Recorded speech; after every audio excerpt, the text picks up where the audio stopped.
मार्क्सवादी communist party के राज्य सचिव मंडल सदस्य संजय पराते ने आज यहां आयोजित एक पत्रकार वार्ता को संबोधित करते हुए कहा, देश आज चौतरफा संकट में है। केंद्र में आरएसएस और भाजपा सरकार जिन नीतियों पर चल रही है, उसके कारण देश का लोकतंत्र, धर्मनिरपेक्षता, भाईचारा, संविधान और संवैधानिक मूल्य, समग्रता में देश का भविष्य खतरे में है। जल जंगल, जमीन, खनिज और अन्य प्राकृतिक संसाधनों को कॉरपोरेटों के हवाले करने के लिए देश के कमजोर तबकों, आदिवासियों, दलितों पर बड़े पैमाने पर हमले किए जा रहे हैं। बस्तर के लोगों को इसकी कीमत अपने नागरिक अधिकारों पर सलवा जुलूम के हमले के रूप में चुकानी पड़ी है। पिछले 5 सालों में भाजपा ने आदिवासियों के बीच सांप्रदायिक ध्रुवीकरण करने की ही कोशिश की है और इस दिशा में पेसा कानून को उनके अधिकारों पर हमला करने का औजार बनाया है।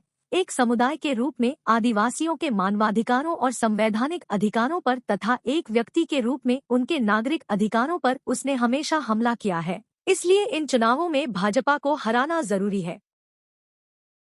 बस्तर की जनता भाजपा के साथ तो होने से रही।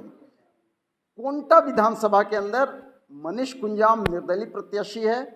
एयर कंडीशनर एसी उनका चुनाव चिन्ह है और हमारा आकलन है कि मनीष कुंजाम कांग्रेस और भाजपा दोनों को हरा सकने में सक्षम हैं और ऐसी हालत में मार्क्सवादी कम्युनिस्ट पार्टी मनीष कुंजाम का तन मन धन से समर्थन कर रही है और कोंटा की जनता से अपील कर रही है कि विधानसभा में उनकी उपस्थिति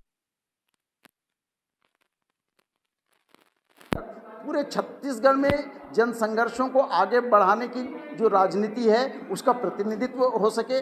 पूरे छत्तीसगढ़ की जनता के जायज़ मुद्दों पर जो आंदोलन हो रहा है उस आंदोलन को आगे बढ़ाने में इससे मदद मिलेगी। छत्तीसगढ़ की उत्पीड़ित जनता की आवाज़ जो है विधानसभा में गूंजेगी। ऐसे ही खबरों से जुड़े रहने के लिए हमारे चैनल INS को लाइक, शेयर, सब्सक्राइब करें।